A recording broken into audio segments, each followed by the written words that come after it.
Good evening and welcome to Flashpoint. My name is Mark Green. Kevin MacDonald is professor of psychology at Cal State University in Long Beach. His book, The Culture of Critique, is the third and most recent volume in a series on Judaism as a group evolutionary strategy. In his book, Professor MacDonald describes how Jewish intellectuals have initiated and advanced important political and intellectual movements throughout the 20th century and beyond. More significantly, however, Professor MacDonald claims that many of these same movements and the very science under which they were launched were covertly designed to advance specifically Jewish interests, often at the expense of larger non-Jewish populations. Professor MacDonald? Glad to be here. Nice to see you. Yeah. Well, first, a scientific question. What is meant by group evolutionary strategy? Well, a group evolutionary strategy is basically a way for a group to get out in the world. And so when you study a group evolutionary strategy, you basically try to see how the group organizes itself, how it prevents group members from cheating, doing things that interfere with group interests. Mm-hmm. And how, for example, it prevents intermarriage, so that it keeps the gene pool pure, as it were. Mm-hmm.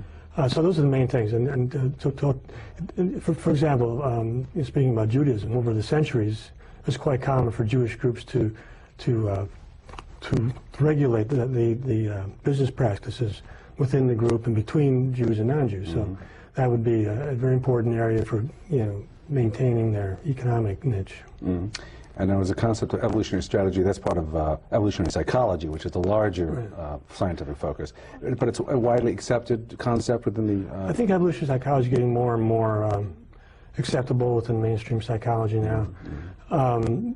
And it intersects with my work. It's not the whole thing, certainly, but one of the things I'm interested in is what psychological mechanisms are involved in ethnocentrism and group identity and group conflict. I mean, I wrote my second book was about anti-Semitism, so you want to know what psychological mechanisms are being triggered that result in between-group conflict. And those are, my view is that these mechanisms are evolved mechanisms. We are not blank slates. And as we come into these conflict situations with some very strong predispositions. And that's why we see ethnic conflict around the world today, as we have throughout the past. So it's your opinion and others that we're hardwired, as it were, to have certain proclivities? Well, yeah, proclivities. I don't like to use the word hardwired because there are certain environmental influences and there are a lot of context effects and so on. But yes, we tend to have negative attitudes towards out-groups. We tend to have more rapport and a sense of common identity and comfort level, I think, with people of our own kind. Mm-hmm. And that's universal, you think? Yes, I do believe it, yeah. But I think some peoples are more ethnocentric than others. And is that what you call genetic similarity theory? Is that your theory, or is that why? That's Phil Rushton's theory, and he's an evolutionary psychologist, and his idea is that we are attracted to people who are like ourselves, mm-hmm. Who have similar psychological traits, but also physical features and other attributes mm-hmm. that make us similar, and we have more rapport with them, we're more altruistic towards them, and so on. And I think that's a big part of it. Mm-hmm. I think that if people, especially when you have a group like the Jews, they've been together for so long, and they have a common, biological, their gene pool has been sort of segregated from the surrounding society. They have a very strong psychological rapport with each other. Mm-hmm. And you see that over, you're talking about these Jewish intellectual movements. So one of the basic features about those movements is simply the psychological rapport of the people at the center of those movements. In other words, the sense of comradeship, camaraderie, the sense of, I'll scratch your back, you scratch my back, sort of mutual promotion and that sort of thing. Well, I want to quote you, this is from The Culture of Critique. You say, quote, Jewish intellectuals have developed intellectual movements that have subjected the institutions of Gentile society, that's non-Jews of course, to, quote, radical forms of criticism. Now, what do you mean by that? Well, I think that one of the common denominators, at least of the movements that I discussed in The Culture of Critique, has been a sort of view that the surrounding culture, that the non-Jewish society was in need of radical change, that it was fundamentally evil, as it were. I think it derives from the fact that Jews feel that they've been victimized over the centuries, and it's like a huge chip on their shoulder, as it were. In other words, when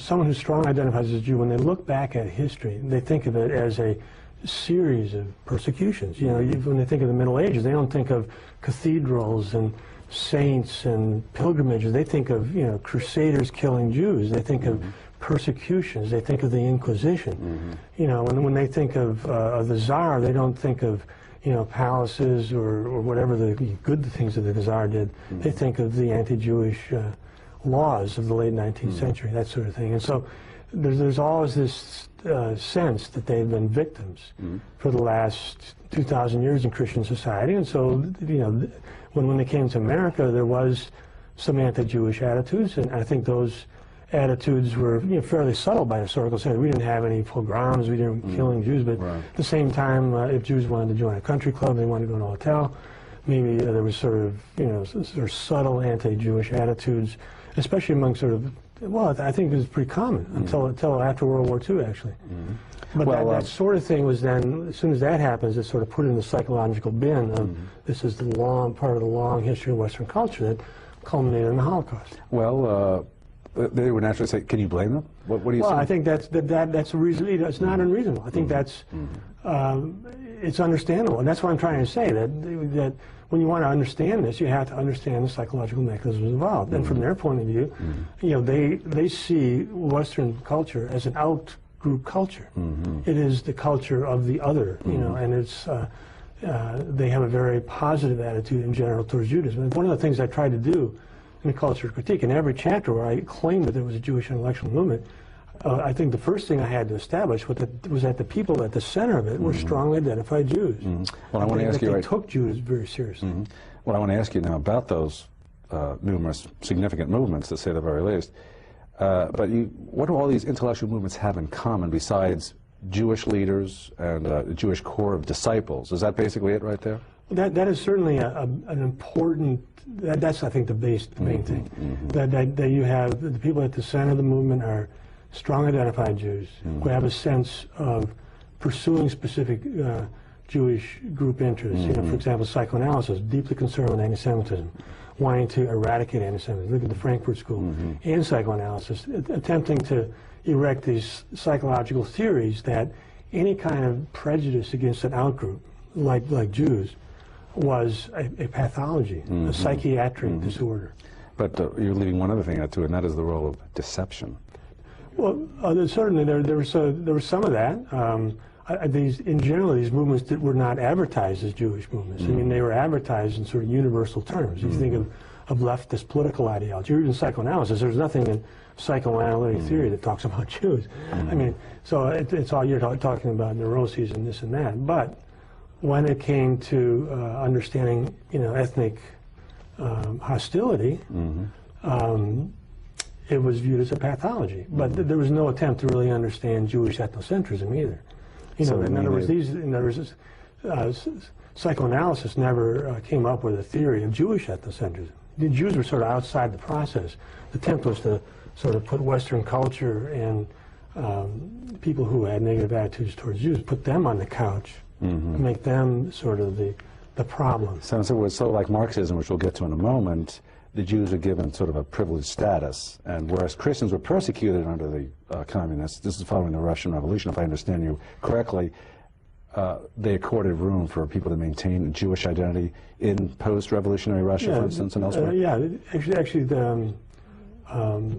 Marxism is very interesting from a standpoint of a Jewish intellectual movement, because there's no part of Marxism that talks about Jews. I mean, it's universal.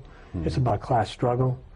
And yet, in the post-Soviet Union, it was, you know, they came to grips with these various national groups, including Jews. So Jews were allowed to keep their identity in the post-Soviet world, and of course, many did. I mean, when 40, 50 years later, when you started to have people wanting to emigrate to Israel and so on, these people still had very strong Jewish identity. They didn't, you know, Judaism didn't stop in the Soviet Union, far from it.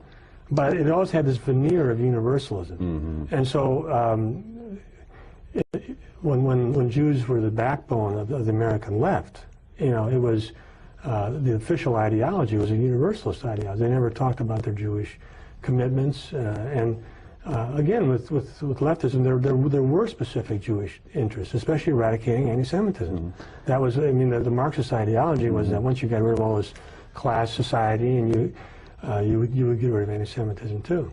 And I think also, you know, the fact is that Jews did see themselves as part of this managerial class that would manage the revolution. And in fact, they were in the Soviet Union. So, yeah, one of the first things the Soviet Union did was outline anti-Semitism. And Jews formed a very elite group within the Soviet Union until there started to be anti-Jewish sentiment that creeped to the surface, especially after World War II. But until that time, Jews were certainly an elite in the Soviet Union. Well, since you've written 3 books on the subject, I want to ask you a general question about Judaism. Now, is Judaism a religion as it's widely advertised, or is it a racial or ethnic identity?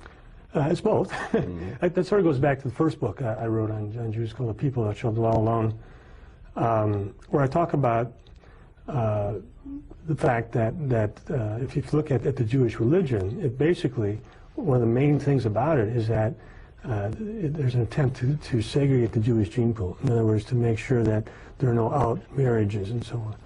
And in fact, that was pursued. And so that when we do population genetic studies in the 20th century, and there have been an awful lot of them now, there's no question that Jews are a unique gene pool. But it's very similar to Arabs still, or are they quite distinct even from Arabs? They are distinguishable from Arabs, but if you look at what they're most similar to, they're most similar to the Palestinians, ironically.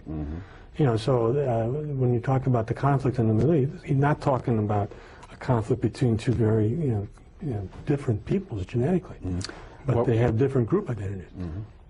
Well, we're on the subject. I want to briefly make a distinction between what are Sephardic Jews versus Ashkenazi Jews. And I mean, others have suggested that a large part of Ashkenazi Jews are actually people not from the Middle East at all, but people that converted at another time in history.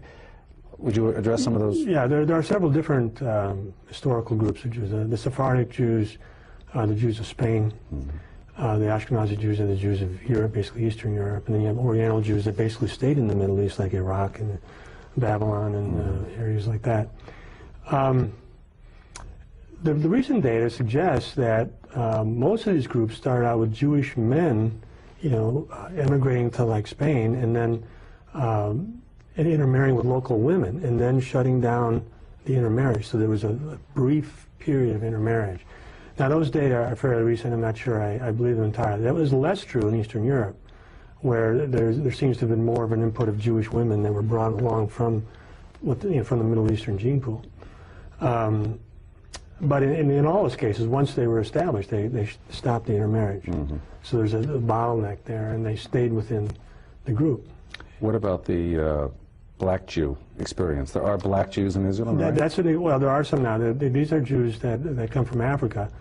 They are the result of Jewish traders, Jewish men, as I was saying, going down, intermarrying with some of the local women. There's also this Lemda tribe in the southern part of Africa. And they are, there's no question that if you look at the Y chromosome, it's the same as on the Cohen. It's the Jewish Y chromosome. It goes right straight back to Moses, and Aaron, the high priest. And these they're black because they intermix with Africans.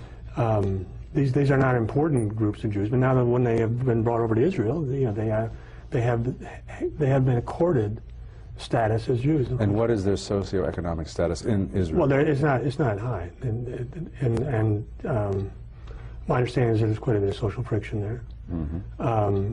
Within Israel, there's a lot of subgroup cleavage. In other words, they don't all just get along because we're Israelis, as you know. It's a very fractionated political. Well, obviously, we know there's a huge gulf between Arab Israelis and Jewish Israelis. Yeah, that's the biggest gulf. Among the Jews themselves, there are huge. There's a huge ethnic pecking order. There are ethnic pecking orders, yeah. And one of the big stories, you had the Ashkenazi Jews who established Israel, and were the dominant figures at least through the 1960s. Right. But then you started to have the rise of the more Oriental Jews, and they are actually the majority now. They have a higher birth rate, and these Jews are more ethnocentric, they're more aggressive, and I think that's where that's the demographic base of the Sharon's party.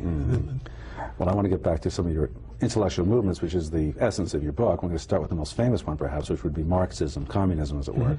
What makes it Jewish? Because Marx and his core followers were Jewish, they led the revolution? Well, I've tried to say that it's not enough just to find out somebody's Jewish. You know? Right, I mean, right. if you talk about Einstein, Einstein led this revolution in atomic physics and so on. That doesn't make it a Jewish movement. Mm-hmm. Because not only do the people who are at the top of it have to be Jewish, they have to, they have to be pursuing Jewish interests in some sense. Mm-hmm. Now, there are times when there's some self-deception where you can tell, well, this person doesn't say he's pursuing Jewish interests, but we can see it. I mean, and that did happen, with Jews on the left. But in general, if you look at the Jewish left, there was a sort of waxing and waning of Jewish support for the left, depending on how it was perceived as satisfying specific Jewish interests. For example, anti-Semitism. For example, when the Soviet Union made this non-aggression pact with Nazi Germany, there were a huge number of Jews that defected from the far left. Mm-hmm. Because, what are these guys doing making alliance with Hitler? Mm-hmm. In other words, they still had a very strong Jewish identity. Mm-hmm. And same with attitudes towards Israel. When the far left, when the Black Panthers and other people started to take pro-Palestinian points of view in the 1960s, Jews basically oftentimes abandoned the far left. Mm-hmm. And that's when what happened with the rise of the Podhoretz and then these various neocons that we see now are so important. Basically, it was because the left was not protecting Israel. There was a huge element of the left was pacifist, they were pro-Palestinian, and so on. Well, that's not acceptable if you. And that's why they've morphed. That's why so many Jewish intellectuals have morphed over to the Republican Party. Absolutely, that is the historical source of the neocon movement. Neoconservative. It's concerned that this sort of leftist foreign policy in the Carter, this sort of new politics that affected the Carter administration, McGovern, all that they were not sufficiently strong in the Soviet Union, which by that time had become anti-Jewish. Mm-hmm. They were not strong enough pro-Israel. Mm-hmm. They wanted Israel to compromise. President Carter was putting a lot of pressure on Israel to compromise, to withdraw to the 1967 borders. Well, that's not acceptable if you're a neocon. Now, how critical was the Jewish role, though, in the rise of communism, again, during the, preceding the Russian Revolution and after, right. even into this country in the 40s and 50s? Ways, I think that's one of the most difficult questions that there is of Jewish historiography. And I'm not entirely happy with what I've written on it, but I haven't seen anything else that I really like either. I think that it's extremely controversial, partly because it's one of those super sensitive topics, like the Holocaust, that comes up, and it's very hard to see what's going on, really. But there's no question that Jews were radically overrepresented among the revolutionaries, and that as soon as the Bolsheviks came to power, that the Jews in Russia sort of gravitated to them, because certainly their main agenda was to topple the Tsar. The Tsar was seen by them correctly as anti-Jewish. Now, I don't think he was as anti-Jewish as they thought he was. It wasn't, life wasn't a horrible, unending disaster for Jews in Russia before the revolution. But it certainly wasn't great. He had some anti-Jewish laws and so on. And so if you look at the sort of international picture from 1880 to 1920, all the Jewish international organizations, had their main agenda was to topple the Tsar. What about the after the revolution in the United States? We hear a lot about the witch hunts and so on. What about the Communist Party USA? Well, if you look at the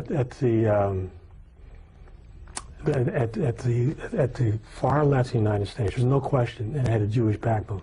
Beginning, actually before that, if you look at the Socialist Party, Jewish neighborhoods in New York had, the socialist congressmen. They were very positive about the Russian Revolution, the Bolshevik Revolution in 1917. Jews, many, that's not controversial. There's some things that are controversial. That's not controversial. Okay. That there was a huge involvement of Jews on the left of the United States as radicals and in supporting the Soviet Union, from the Socialist Party to the Communist Party. There's no question that that's the case. But you say that the Jewish role has been sanitized to a great extent. Sanitized. Well, I think now that you've had the fall of the Soviet Union, and you've had the fact that the Soviet Union has acknowledged all these enormous crimes. That, you know, Stalin killed 20 million people by 1940. The police state nature, and you know, that whole thing. Well, if you want to say that Jews were an essential part of it, which I think they were. I mean, my view is that without Jews, you would not have had the success of the Bolshevik Revolution. It would not have taken the direction it did. I think that's a reasonable point of view. What about the 60s in this country, which you describe as a watershed, a cultural watershed in our country?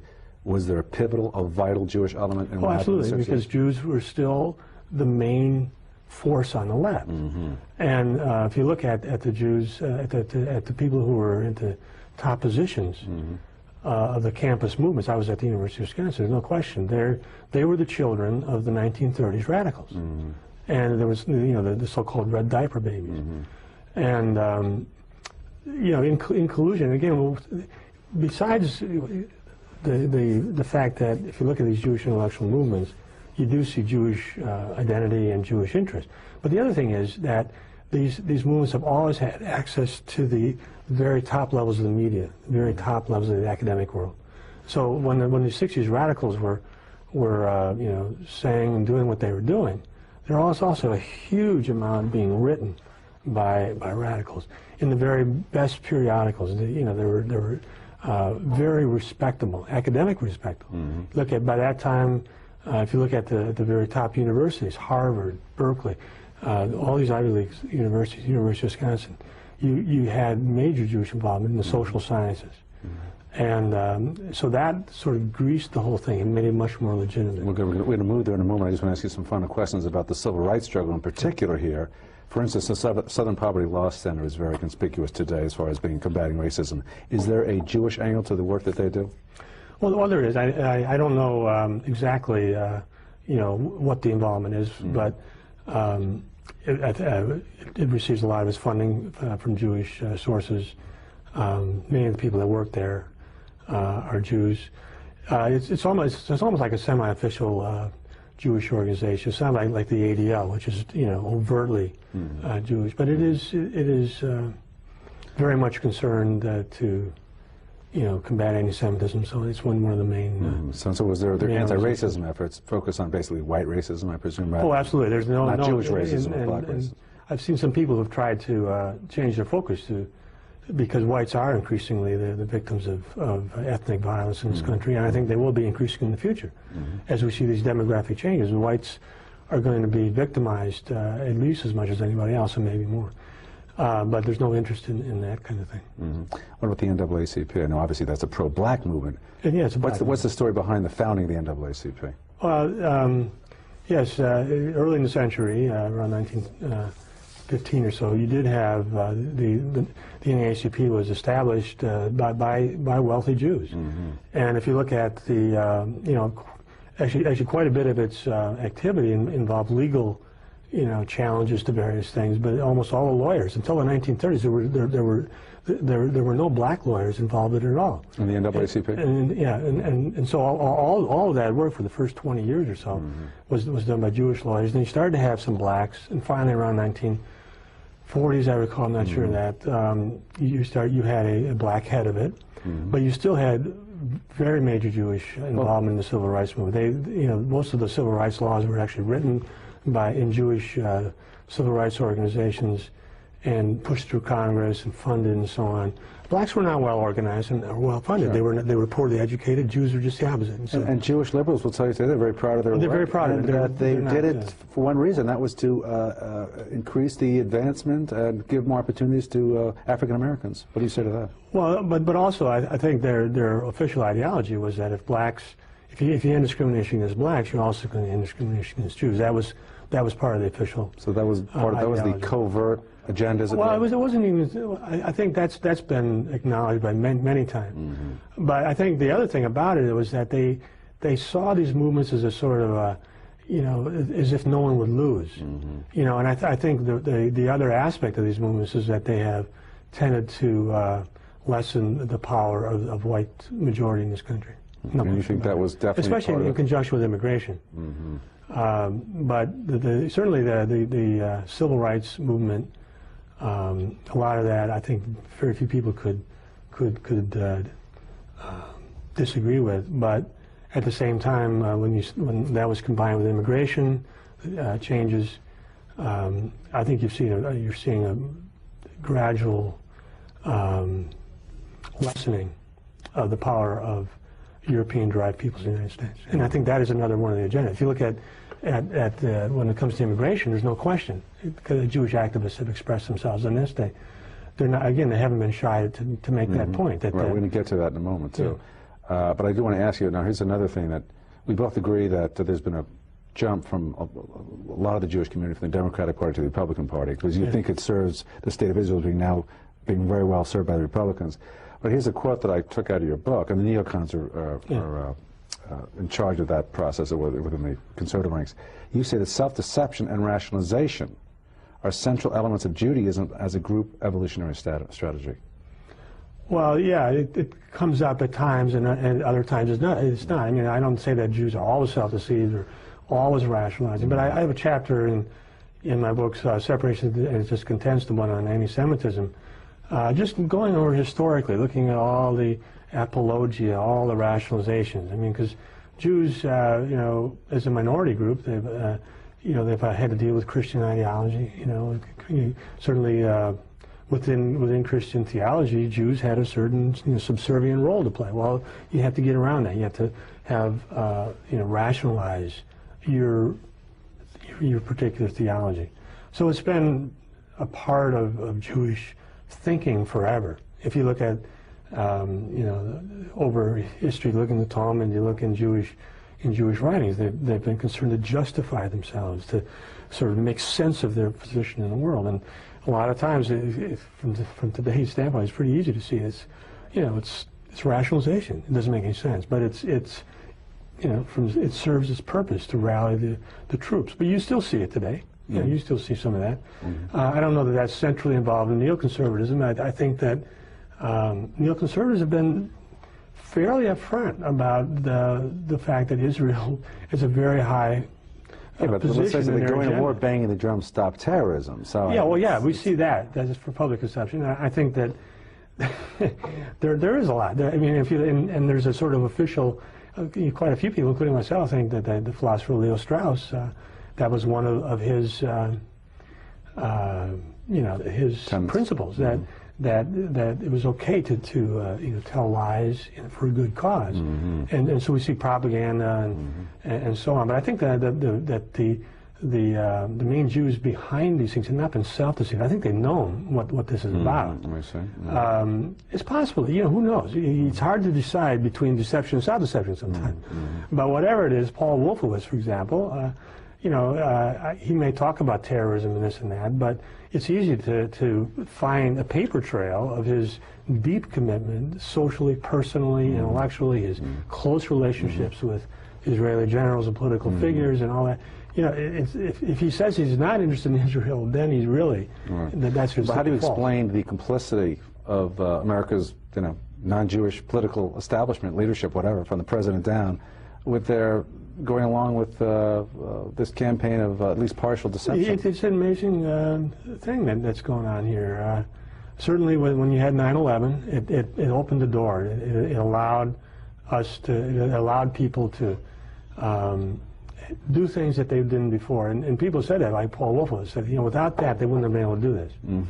But you've had, and I think you have to look at some certain non-Jews, in this case, Dick Cheney. I mean, he's critically important to the success of the neocon thing. Without him, I don't think it would happen. And he was involved in staffing the Pentagon, say. So the reason you got not only Rumsfeld, who also is not Jewish, but you got Wolfowitz, Pearl, Feith, all these other guys. Well, Pearl's not, but the point is that these were the guys who staffed the lower levels and produced this war mentality. Like many people, I don't think George Bush is really, in charge of his own administration. When it comes to this thing, I think that he's been pushed in this direction by Cheney. And so one of the things about the Jewish intellectual movement, another trait, is that they have always had non-Jews recruited. If you look at the left, they've always recruited non-Jews. I have a little footnote in my chapter on the left, where I was recruited when I was a student to give a talk about how, why someone from a small town in Wisconsin would become a political radical, but it was obvious I was very different from the rest of them. I wasn't Jewish, I was, But and if you look at psychoanalysis, you have people like Ernst Jones. If you look at Boasny, he was the Gentile face on psychoanalysis. Yeah, he was a Gentile face. And Dick Cheney sort of. What about Gus Hall? Did Gus Hall fill that niche in the communist movement here in the United States? There were a whole lot of leftists like that. They were constantly being brought in to have very visible positions in leftist movements. So the Jewish nature of the yeah, but if you're a Jew and you want to appeal to non-Jews, what do? You don't have a lot of Jewish people. You have sympathetic non-Jews, and that was true in the Soviet Union. That non-Jews who liked Jews, got along with Jews for one reason or another, made alliances, were brought in these movements. I mean, there are a lot of reasons why non-Jews are going to do these things. Ranging from deeply held personal beliefs to it's certainly good for their career. I mean, you think about someone. If you get into this neoconservative group, you're going to have major outlets in the media.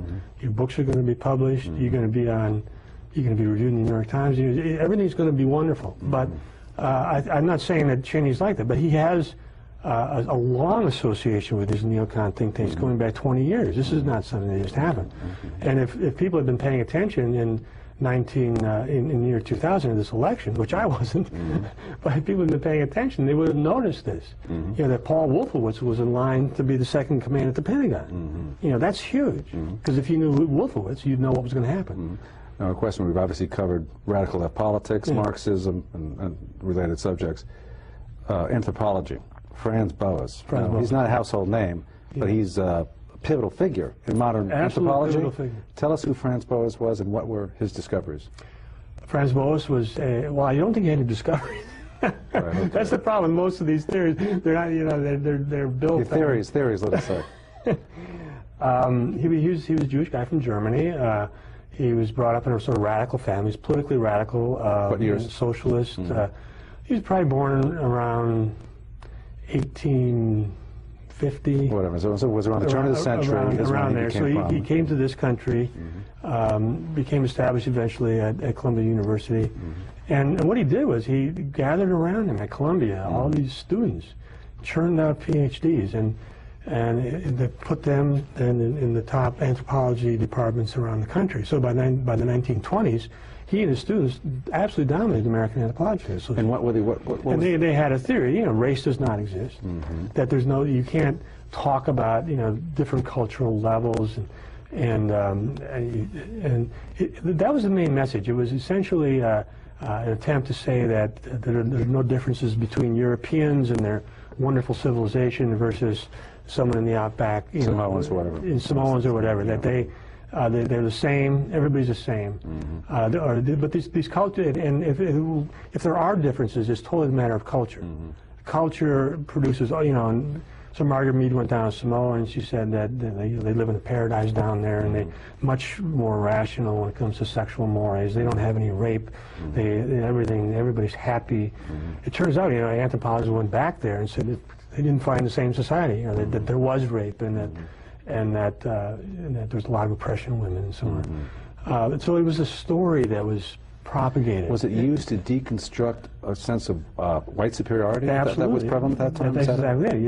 When Margaret Mead, when Boas, a student, Margaret Mead came back, she had a story that would do exactly that.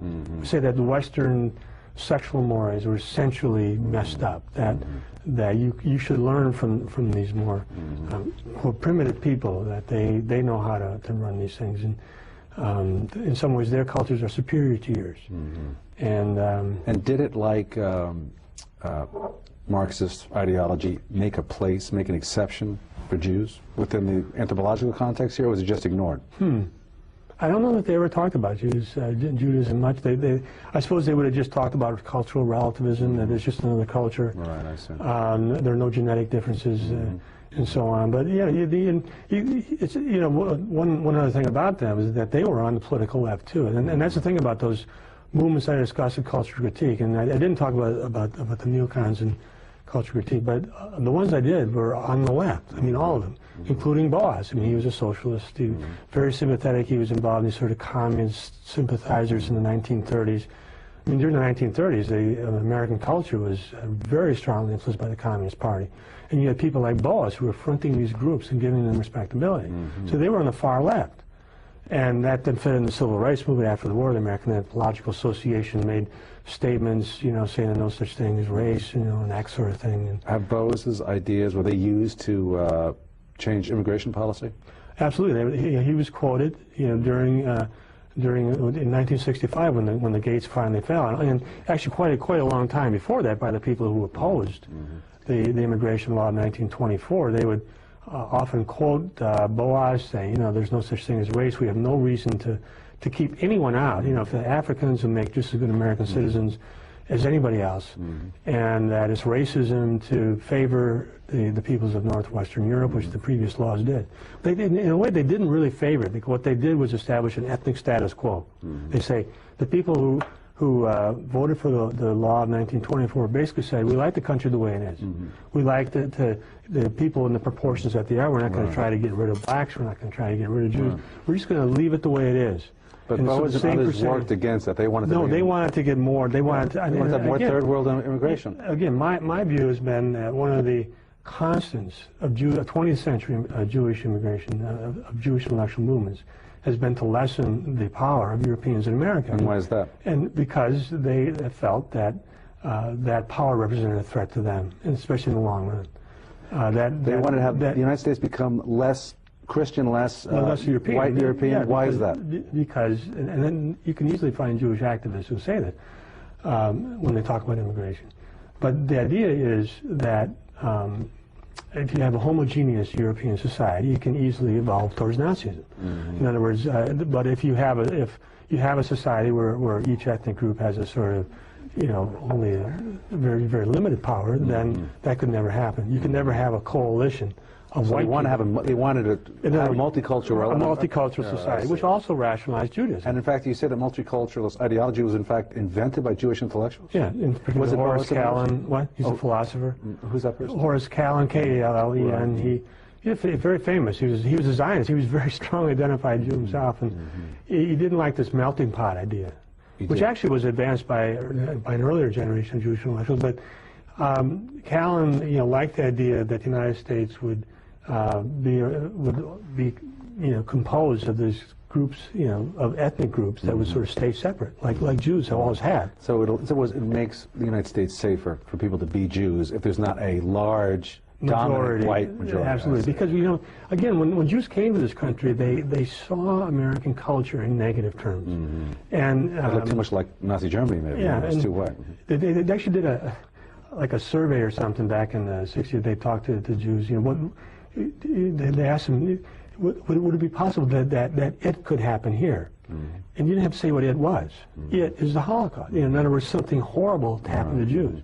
So that's sort of always hanging over them. How do we change this country to make it Holocaust-proof? Well, this also brings to mind another thing which I read in your book, and that was a lot of Jews, not all by any means, preach universalism but practice particularism. Is that what you mean? That's been the case, especially with Jews on the left. Yeah, I mean, that's been a common, and as I say, all those movements that I dealt with in culture critique, they've had this sort of universal veneer.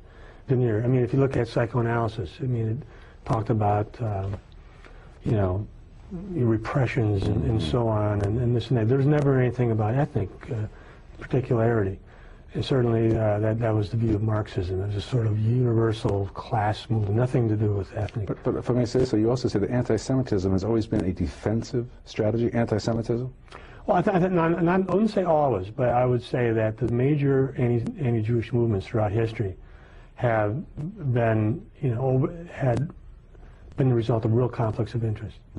And so you're describing, unfortunately, warfare that breaks out between Gentiles and Jews periodically, and it's called anti-Semitism, but obviously it's a two-way street. Is that what you're If you look at the Inquisition, for example, I wrote a book called Separations and Contents, and it deals with various anti-Semitic anti-Jewish movements, and all of them were deeply involved with Jewish domination of one kind or another. The fact is that Jews are an extremely talented group. They're more intelligent than Europeans.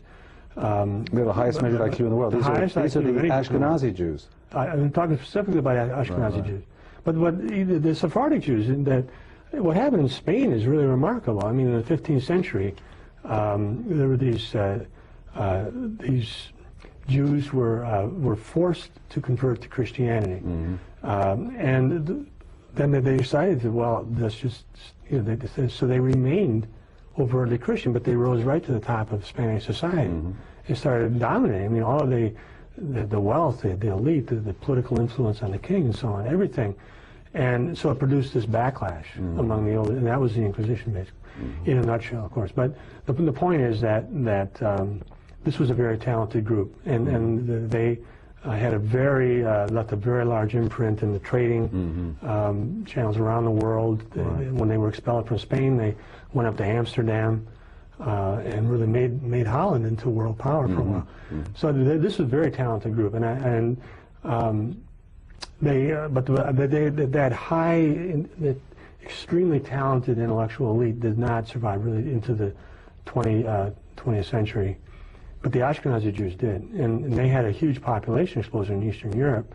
This is a very talented, very energetic, extremely intelligent group, and that's why, certainly other groups, we talk about blacks and Jews, if you think of the contrast there, early in the century, where that's why a lot of white conservatives have always been suspicious of the alliance, given the fact that blacks in Israel are not given the special alliance status that they enjoy here with Jews in the United States. That's true. Crypsis, as you've used in your book. The word crypsis appears continually. Is that what you often allege? Well, especially in times past, that has been a theme. Jewish crypsis, it was very important in the Spanish Inquisition period, because these people were overtly Christians, and they said they were Christians, but they kept hanging out with each other, they kept marrying each other, kept were they advancing specific Jewish interests to attain greater political power? They remained a group, but a sort of submerged group that were not overtly Jewish. You see, they didn't, and in fact, they expelled the Jews in 1492 because they didn't want these so-called new Christians to associate with the old Christians. Well, we're going to move on to Freud in a moment. What were the immigration events of 1924 and then 1965? Because I think they've had a profound impact on today's country, and with more to come. But what happened in 1924 briefly, and then of course 1965, which was also extremely significant. Well, in the law of 1924 was a major defeat for Jewish organizations. Jewish organizations had basically kept immigration going. If you were taking a poll around 1900, the majority of Americans wanted to end immigration. They thought that we had enough people. But that's been an attitude that's been going on forever. What happened in 1965? I know that the Jews didn't get the open admissions that happened in 1955. What changed in 1965, which has opened up the borders to Mexico and other places in the Third World? Well, you had the immigration law of 1965, and again, Jewish groups were the main organizers of the people on that side. I mean, they were the ones funding. And what do they do? They changed it so we no longer give preference to people of European extraction. Right, so that you got rid of all these national origin things, and they started to have quotas for all parts of the world. And as soon as the law was passed, you started to have the activists were trying to get more and more actual numbers. In other words, to bump up the numbers, because the immigration law of 1965 was advertised as not changing the ethnic balance of the country. Yeah, I mean, Teddy Kennedy famously said this won't change it. Yeah, but did they know? Did they design? I think so, because it's a matter. Well, it's deception or something. I mean, I think that the fact is the activists, as soon as the law was passed, tried to bump the numbers up. Well, in other words, why are both political parties today paralyzed as far as grappling with an issue that's popular with the American people, namely stopping illegal immigration? It's one of the most amazing things. Yeah. Is there a Jewish angle to that? Well, I think the Jewish angle is more difficult to trace at this point. I mean, it is the case that all the major national Jewish organizations are members of the Immigration Forum, which is the major pro-immigration lobby. But you also have a huge, in California, there's a huge involvement of Mexican activists in favor of immigration. Right. But so you have business activists. It's not a simple story anymore. Yes, right. But now, of course, I think you have a feed-forward situation now where the more immigrants you get, the more the there's going to be pressure to increase the amount of immigration. Well, let me ask you another question about Sigmund Freud, another one of these brilliant Jewish intellectuals, obviously the father of psychoanalysis. You say psychoanalysis, Freud's movement, remains fundamentally an ethnic movement? And we're getting low on time here. Even, yeah. Well, it certainly was at the beginning, all of these psychoanalysts at the beginning. And it remained that way, the core. Again, there were a few non-Jews brought in, like Ernest Jones. But I'm not making this up. This is a lot of people will tell you this. Psychoanalysis is definitely in a downward spiral. I mean, the fact is, 100 years after the so-called Oedipal complex, we have never found it. Nobody's ever found any evidence for it. So it's a failed science, but of course his reputation remains... yeah, he was almost like the man of the century by Time magazine. Yes, and if you talk to the average person in the street, and they say, you know, who's the most important psychologist ever? Freud would be the number one. And Freud is still regarded as a great scientific figure. How did he advance specifically Jewish interests? Well, I think he thought of himself as someone who was battling Western culture. He thought of himself as you know, Hannibal. You know, so he wanted to deconstruct a lot of myths about what noble, maybe even spiritual myths a lot of Christians cling to as far as the things that motivate them from day to day. Is that right? In other words, he offered a more cynical... You know, you thought you were motivated by the highest you know, civilization and all that, but you're motivated by the fact that you had the sexual repressions, and that's producing... You know, so you, in other words, it changes your view of yourself. And as I say, he himself thought of himself as combating Western culture, as someone who's you know, battling this general Hannibal, who's from Carthage against Rome. Rome is the West. Carthage is the East. It's well, let me move on, because we have a couple more intellectual movements to cover. Sociology, a new science in the last 100 years, but the Frankfurt School of Social Research. Tell me a little bit about that. The Frankfurt School of Social Research began in the 1920s in Germany. It was funded by a Jewish millionaire named Weil, I believe, and they established this institute, the Frankfurt, at the University of Frankfurt. That's why it was called that. These people were on the political left. They were Marxists, but they were, you know, sort of sophisticated Marxists, and they started to have doubts about Marxism with the rise of Hitler, because that showed that this Marxism itself could not appeal enough to these working class people who gravitated to Hitler eventually. Hitler was very popular.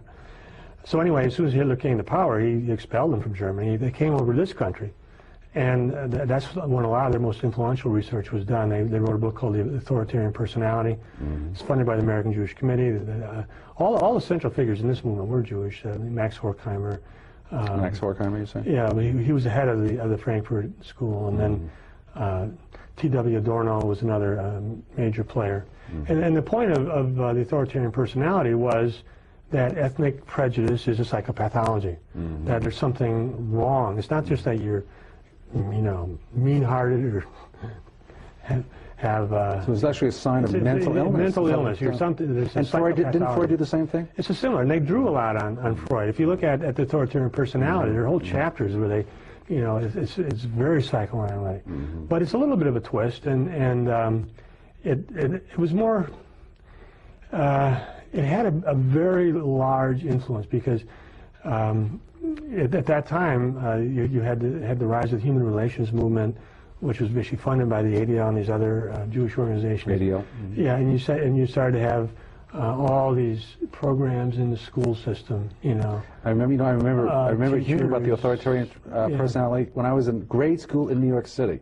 They linked Nazism to. I remember them saying that they were a lower education. They kept making the link between lower education and lower income, not motivated to anything more than, I guess, I don't know. I think that actually that's another aspect of Jewish intellectual movements that I haven't really discussed much, is this sense of intellectual superiority and moral superiority. But intellectual superiority is right there. In other words, I think Richard Hofstadter famously said that when he was thinking about conservatives, he couldn't think of any idea worth even mentioning. And it was like so far beneath their intellectual level. The only people who were doing any thinking worth considering was the left, and this was the Jewish left, basically. Well, so it was a social science with a political agenda. Any scientific value at all, or basically a lot of smoke and mirrors? Well, I wrote a whole long chapter on the authoritarian personality, and I think it's completely muddle-headed. And psychologists from day one, I mean, one of the most interesting things about this is if you go back into the 50s, right after it was published, you had well-known, very, competent psychologists saying, looking at these scales don't make any sense. Well, there's nothing here. But it didn't matter. You see that, and that's the thing about psychoanalysis too. If you go back, you can find guys in around 1912 say, "Where's the evidence? Where's the data?" Well, same thing with Freud, of course. Yeah, right? that's what I'm saying. Psychoanalysis, that there was no data for the Oedipal complex, nothing, and so they went for 100 years without feeling any need to come up with any data. It's one of that is one of the most amazing stories in science, in the history of science, that you have this movement that retains its momentum.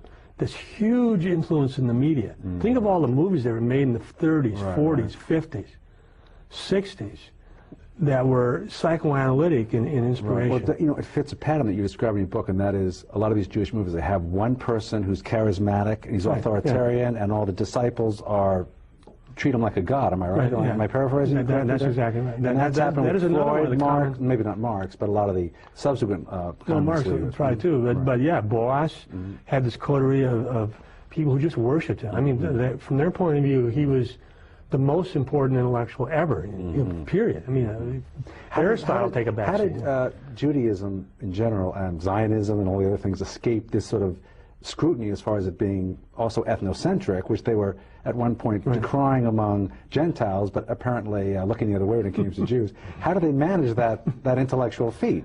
And we're still seeing that, aren't we? I mean, that is another one of the major stories here, that when it comes to ethnocentrism, we are constantly being told. I mean, if you look at the authoritarian personality, it's a fascinating example.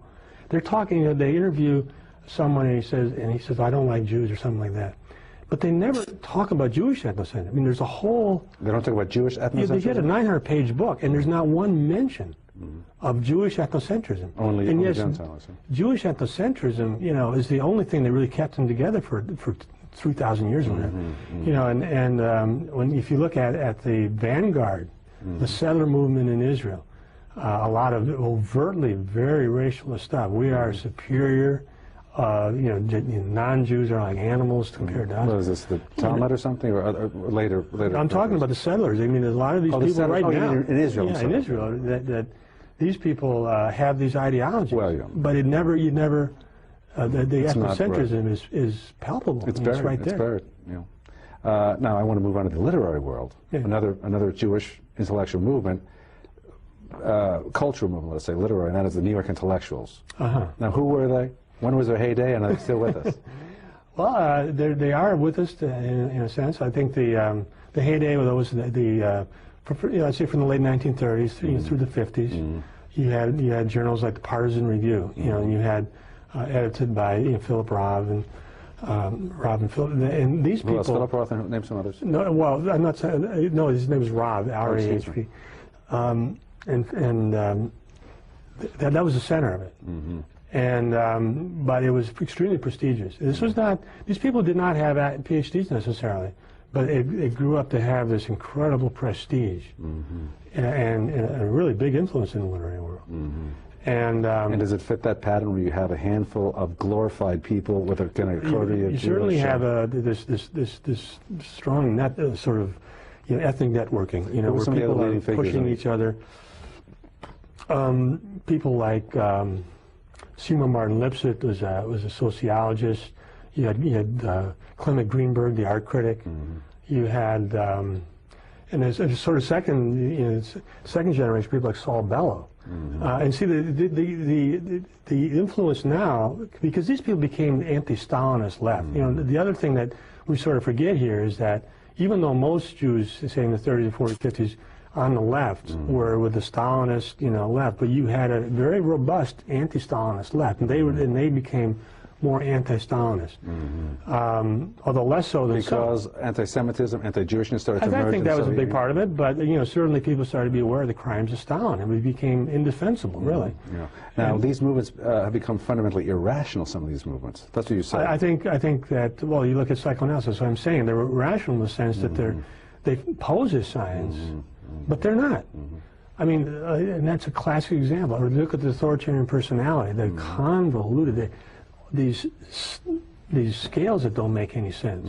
The fact that only right-wing conservative people can be prejudiced when you see these left-wing people who are obviously bigoted in various ways, you know. So it became it was obviously a politically motivated program. You look at Boasian anthropology; it's the same kind of thing where it was like anti-science.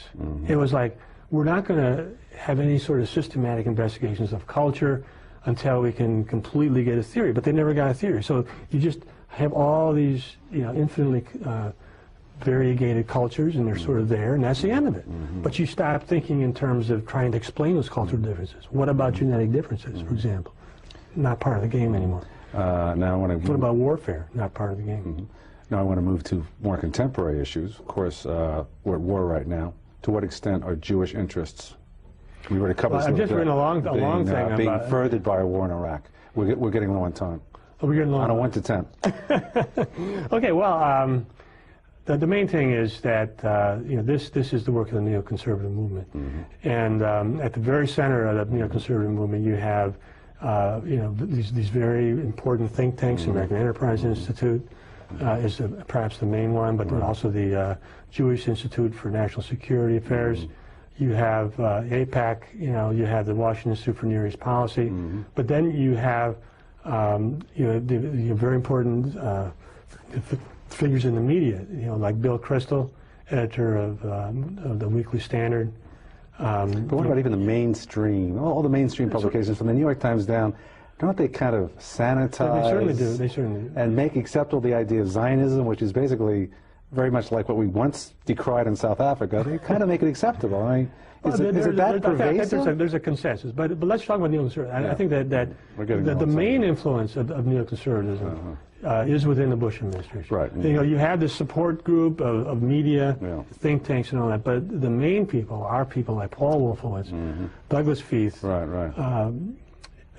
Abrams, Elliot Abrams, Shulsky, and so on. In other words, these are the people who are pushing the policy today. But let's face it, if it goes to the other side, we're going to see war coming from the Democrats. That's my last word. Okay. Kevin I wouldn't doubt MacDonald, that. We're out of time. It's been splendid having you with us, and I want to thank you for joining us, and we'll see you next time on Flashpoint. I like